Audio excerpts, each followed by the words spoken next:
40절 세 절을 한 목소리로 같이 읽도록 하겠습니다. 마가복음 12장 38절에서 40절까지입니다. 한 목소리로 같이 읽겠습니다. 시작. 예수께서 가르치실 때에 이르시되 긴 옷을 입고 다니는 것과 시장에서 문안받는 것과 회당의 높은 자리와 잔치의 윗자리를 원하는 서기관들을 삼가라.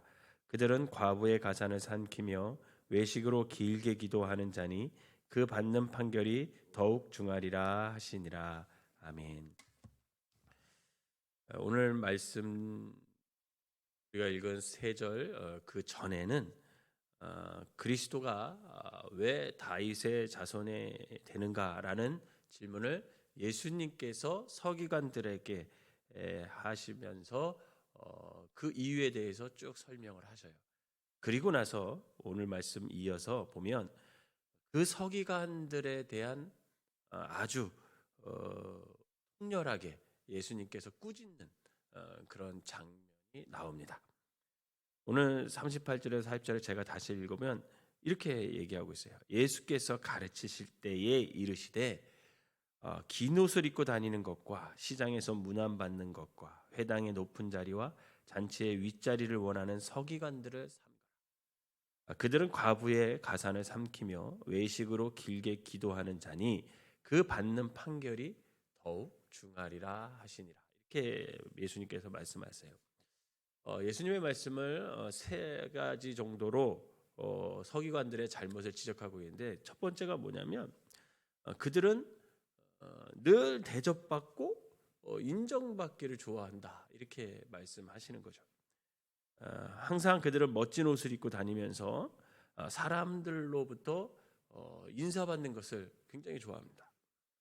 언제나 남들이 자기를 인정해 주길 기대하면서 또 그렇게 되도록 행동을 했어요. 그리고 그들은 늘 고귀한 자리에만 가고 아주 고상하게 행동을 했습니다. 이렇기 때문에 그들은 절대로 약자와 가난한 자들 그리고 소외된 자들의 그 아픔, 그 고난, 이런 것에 대해서 절대 공감을 할 수 없는 그런 사람들이라는 것을 예수님이 지적하고 있는 거예요. 두 번째로 예수님이 그 말씀에서 지적하고 있는 게 뭐냐면 이 서기관들은 남을 착취하고 해롭게 했다라는 거예요. 그때 당시 서기관들은요, 자기 재산을 불리기 위해서 가난한 과부들의 집을 법을 이용해서 겉으로는 굉장히 합법적으로 과부들의 집을 이렇게 뺏는 것 같았지만 사실은 힘을 이용해서, 그들이 갖고 있는 힘을 가지고 과부들의 집을 반강제로 인수하는 일이 굉장히 많았다고 합니다. 그런데 그들이 그토록 잘 아는 구약의 율법에는 뭐라고 되어 있냐면 고아와 과부와 나그네를 잘 돌보라고 분명히 하나님의 말씀에 기록하고 있었는데도 불구하고 율법을 잘 알고 있었던 이들은 오히려 성경의 말씀과 반대되는 악한 일을 그들이 했다라는 거예요. 즉 그들은 돌봐야 할 사람들을 자신의 배를 채우는 그런 착취의 대상으로 삼았다라는 것. 이게 그들의 두 번째 잘못이에요. 세 번째 예수님이 지적하고 있는 것은 뭐냐면 그들의 외식, 즉 위선하는 자들이라는 겁니다. 남들 앞에서는 멋있게 보이기 위해 기도를 서서 오래 기도했다라는 거예요. 사람들에게 잘 보이는 곳에서만 그들은 기도를 합니다. 하나님이 원하시는 기도는 그러네 마음을 다하는 기도였고 조용하고 은밀한 기도를 하나님이 원하셨어요. 그래서 예수님도 너희들이 기도할 때 골방에서 기도해라, 이렇게 말씀하셨습니다. 예수님도 산상설교에 보면 마태복음 이제 5장 7절에서 보면 은밀한 중에 그 은밀한 방에 들어가서 문을 닫고 너희들의 마음을 쏟아내고 마음의 진정으로 기도하라, 이렇게 강조하셨어요. 그런데 이 사람들은 사람들에게 멋있게 보이기 위해서 기도했다라는 거예요. 그런데 사실 당시 서기관들이 긴 옷을 입는 것, 또 시장에서 문안받는 것, 또 회당에서 높은 자리와 또 잔치 자리에서 윗자리에 앉는 것은 그들은 늘 보통 하는 일이었다라는 거예요. 그게 이 사람들은 잘못됐다라는 것을 못 느꼈어요. 그냥 그렇게 사는 게 당연하다고 생각했어요. 사람들도 그들이 당연히 그렇게 하는 것을 인정했어요. 예수님은 그것이 너희들의 악함이다라고 지적했지만 그때 당시 서기관들이나 또 뭐 서기관이 아닌 모든 사람들은 그것을 악한 일이다기보다는 그 당시 서기관이면 뭐 당연히 그렇게 한다고 누구나 생각했고 그렇게 할 권리가 있다고 생각했습니다. 그런데 한번 생각해 보세요, 여러분. 사람들이 이제 모여서 대화를 하고 있다고 생각해 보세요. 어떤 많은 무리들이 모여서 대화를 하고 있어요. 근데 그때 갑자기 서기관 한 사람이 긴 옷을 입고 멋진 모습으로 탁 나타납니다. 그러면 그 자리가 어떻게 될까요? 얼어붙는 거예요. 얼어붙어요. 어색해집니다. 자연스럽지 않게 되고 같이 함께 나누던 대화도 끝이 나게 되고 서로 눈치를 보면서 슬금슬금 그 자리를 벗어나려고 해요, 사람들이. 누가 봐도 이 사람들은 신앙 좋은 사람들이었고 하나님을 잘 섬긴다고 하는 사람들이었고 종교적인 사람들이었고 율법을 잘 아는 영적 지도자라고 다 인정하는데 이상하게 그 사람만 나타나면요, 그 자리가 조용해지고 얼어붙고 분위기가 안 좋아져요. 그러면 이런 모습들이 여러분 진짜 그 사람이 경건한 사람일까? 한번 생각해 봐야 돼요. 지금도 마찬가지죠. 교회에서도 이런 사람들이 있습니다. 누가 봐도 이분은 신앙 좋은 분이고 누가 봐도 이분은 영적인 분이라고 생각을 해요. 누가 봐도 또 이분은 성경도 많이 알고 기도도 많이 하고 누가 봐도 영적 지도자 같은데 그 사람만 나타나면 분위기가 이상해지는 거예요. 어색해져요. 그럼 만약에 나만 나타나면 그 자리가 얼어붙고 조용해지고 사람들이 눈치를 보고 슬금슬금 그 자리를 떠나려고 눈치를 본다면 나에게 뭔가 문제가 있는 건 아닐까. 바로 이 서기관들이 그런 사람들이었다라는 거예요. 여러분 한번 생각해 봅시다. 어떻게 하나님께 길게 기도하는 사람이 가난하고 불쌍한 과부의 재산을 착취할 수 있겠어요? 이건 말이 되지 않잖아요. 그리고 과부를 착취하는 사람이 또 어떻게 길게 기도할 수 있을까? 이것도 말이 안 되는 거죠. 이론상으로는 불가능한데 실제로 그랬다라는 거예요. 어쩌면 지금도 이런 일들이 일어날 수 있습니다. 믿음과 생활이, 믿음과 삶이 따로따로라는 거예요. 하나님 앞에 나왔을 때는 너무나 경건한 것 같아요. 너무나 경건한데 실제 삶 속에서는 전혀 그렇지 않다라는 거죠. 바로 예수님이 서기관들의 이 모습을 지적하시는 거예요.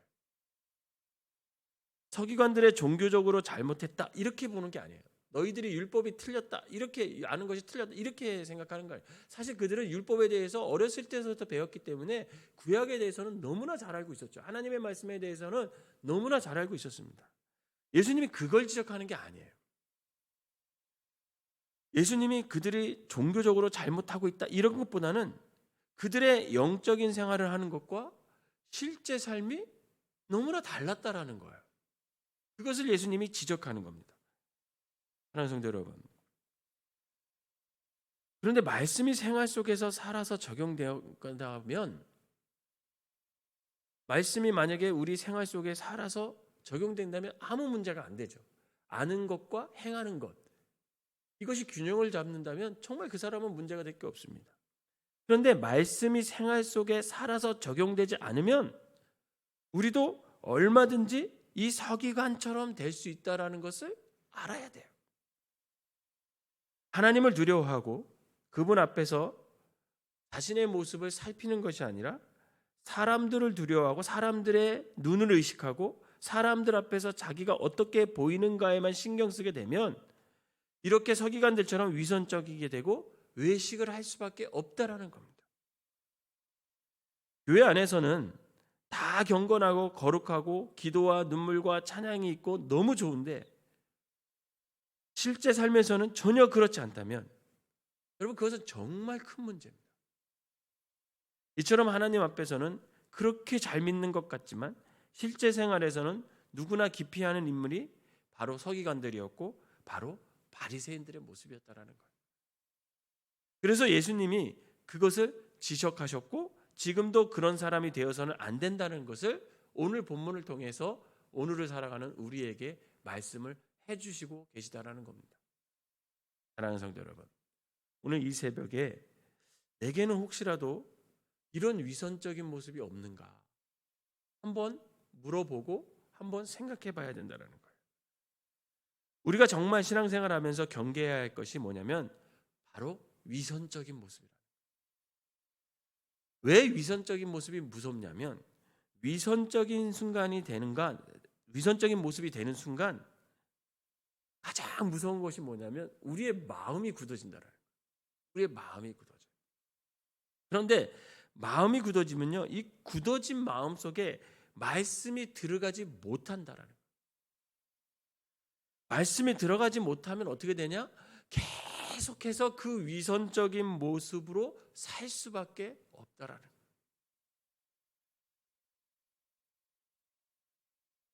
우리 안사람과 한 10년 전이죠. 10년 전에 큐티를 계속 시작했어요. 그런데 저희 안사람이 10년 전에 서로 큐티를 하면서 어떤 고백을 했냐면 이런 고백을 같이 했어요. 저는 목사니까 어떻게든 말씀을 봅니다. 또 어떻게든 기도를 하죠. 때로는 기도하기 싫어도 새벽 기도 나오기 싫어도 목사니까 나와서 설교를 해야 되고 또 말씀을 봐야 되고 기도 생활을 해야 됩니다. 그래서 어떻게 저의 영적인 수준은 조금씩 높아졌어요. 그런데 안 사람은 아이 셋을 키웠어요. 아이 셋을 키우다 보니까 말씀을 보기도 힘들었고 또 점점 육신이 고단해지니까 영적으로도 고단해지는 그런 아내를 발견하게 됐어요. 그러면서 어떤 대화가 잘 안 통했어요. 왜 그러냐면 영적 수준의 차이가 나니까 이 대화가 잘 안 통하는 거예요.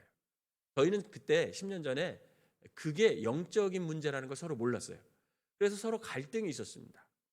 그런데 그래서 그 갈등을 해결하고자 하나님 앞에 기도하는 가운데 우리 서로 큐티를 하면서 서로 말씀을 나누자 이런 얘기를 했어요. 그래서 큐티를 하면서 말씀을 나누는데 그때 안 사람이 그런 고백을 했어요. 자기는 이원규라는 남자와 연애를 해서 결혼을 했는데 어느 날 보니까 사모가 돼 있더라. 그렇게 고백을 하는 거예요. 그러니까 사모가 되고 싶은 생각이 없었다라는 거죠. 그냥 이원규라는 사람하고 연애를 해서 견우를 했는데 이원규라는 사람이 목사가 됐고 자기는 그냥 저절로 사모가 됐다라는 거예요. 그런데 사모가 됐는데 단독으로 목회를 할 때도 다시 부목으로 와서 목회를 할 때도 성도님들이 자기를 사모로 불러주는데 그게 굉장히 부담스러웠대요. 왜? 자기는 사모로서의 자격이 없다고 생각했대요. 왜 그러냐면 믿음도 없는 것 같고 누가 어떤 고민을 갖고 와서 신앙에 대해서 자기한테 상담을 할 때 그게 굉장히 부담스러웠다는 거예요. 왜?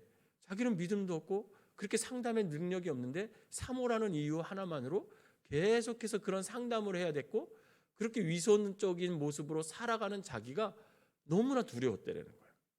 믿으면 안 되죠. 그런데 사모라는 이름 때문에 사람들은 찾아와서 기도 부탁하고 상담하죠.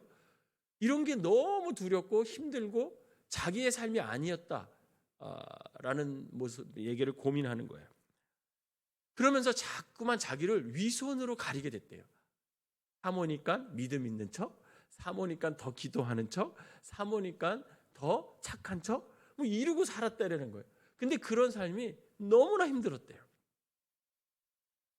그런데 어느 날 하나님 앞에 나와서 기도하면서 자신을 하나님이 만져주기 시작했고 그 말씀으로 자기를 깨닫게 해주셨고 기도 가운데 하나님의 위로를 받으면서 점점 영적으로 믿음적으로 성숙하고 지금의 모습에 이르게 됐다. 이런 고백을 하면서 그때부터 하나님과 온전히 만나게 되면서 말씀이 자기 안에 살아서 움직이고 그 말씀대로 삶을 살아가려고 노력하면서 애쓰면서 살아갔을 때 자기의 그 위선적인 모습은 사라지고 점점 말씀 안에서 자유로움을 찾을 수 있었다. 이렇게 고백을 하는 거예요. 여러분, 위선으로 살아간다는 것은 사실은 굉장히 힘든 삶이에요. 그렇지 않겠습니까? 자기 내면과 겉과 너무나 다른 모습으로 살아간다면 그 겉모습으로 살아간 가짜의 모습이 얼마나 힘들겠어요. 결국 그 위선으로 살아간다는 것은 마음이 점점 굳어지는 것이고, 그 마음이 굳어지면 말씀이 그 마음 속에 들어오지 않고 살아서 역사하지 않기 때문에 점점 위선으로 가리면서 거짓된 삶을 살아갈 수밖에 없다라는 거죠. 그런데 결국 그것은 드러나게 돼 있어요. 제가 신앙생활을 하면서 또 목사로서 살아가면서 한 가지 진리를 깨달은 것은 뭐냐면, 거짓과 진리가 완전히 다른 것 같지만 거짓과 진리 하나의 공통점이 있습니다. 여러분, 그게 뭔지 아십니까? 거짓과 진리는 결국은 드러난다라는 거예요. 어느 순간. 그런데 진리가 드러날 때는 놀라운 역사가 일어나지만, 거짓이 드러났을 경우에는 그 거짓이 그 사람을 완전히 삶에서 그 사람을 무너뜨릴 수 있다는 거예요. 그래서 우리 신앙인들이 절대로 경계해야 될 것이 무엇이냐? 바로 위선적인 모습. 그래서 신앙생활을 하면서 마음이 아프면 아프다고 주님 앞에 나와서 고백해야 돼요. 죄가 있잖아요. 그럼 죄가 있으면 그 죄를 주님 앞에 나와서 고백해야 돼요. 주님 앞에서조차 그 죄를 숨기고 위선적인 모습으로 살아간다면 그 영혼은 절대로 주님 앞에서 구원받을 수 없고 자유롭게 신앙생활할 수 없다라는 겁니다. 사랑하는 성도 여러분, 사람들 앞에서는 혹 우리가 위선적인 모습으로 살 수 있지만 절대로 주님 앞에 나와서는 위선적인 모습으로 살아가지 마시기 바랍니다. 주님 앞에 나와서는 다 고백하세요. 나의 약한 모습, 나의 부족한 모습, 나의 죄된 모습, 나의 허물, 이런 모습을 다 주님께 내려놓으면 주님께서는 우리에게 위로를 주시지 우리를 책망하지 않으신다라는 거예요. 바라기는 우리가 믿음 생활하면서 위선적인 모습으로 신앙생활하는 것이 아니라 믿음과 실생활이 하나가 되는 삶이 되어서 예수님처럼 섬기는 삶을 살아갈 수 있는 여러분들이 되시기를 주님의 이름으로 부탁을 드립니다. 기도하겠습니다. 사랑과 은혜가 충만하신 하나님 아버지, 위선적으로 살아가면 그처럼 힘든 삶이 없습니다. 말씀이 들어오면 분명 그 말씀은 살아서 역사하여서 우리의 마음을 요동하게 하고 움직이게 하여서 거짓된 모습을 주님께 고백하게 되어 있는데, 그것조차 하나님 앞에 나와서 가리고 산다면 그 영혼이 얼마나 불쌍합니까? 하나님, 이 땅 살아가면서 정말 가면 쓰고 살아가는 삶이 아니라 주님 앞에서만은 나의 모든 것을 내려놓고 나의 진실된 모습을 내려놓고 나의 있는 그대로의 모습을 보여드려서 주님과 대면할 때는 때로는 부끄럽더라도, 때로는 죄가 있더라도, 때로는 연약할지라도 그것을 주님께 온전히 내놓고 다시금 우리가 주님 앞에 재창조될 수 있는, 제 아버지 하나님 변화될 수 있는 그런 모습으로 살아갈 수 있는 믿음의 사람들이 될 수 있도록 인도하여 주시옵소서. 혹시 위선적인 모습으로 나의 모습이 가려진 것이 있다면 이 시간 다시 한번 돌아보게 하시고 그것을 온전히 주님 앞에 내려놓고 겸손하게 고침을 받는 시간이 되게 하시고, 우리도 주님처럼 진실된 모습으로 살아갈 수 있는 참된 그리스도인이 될 수 있도록 인도하여 주시옵소서.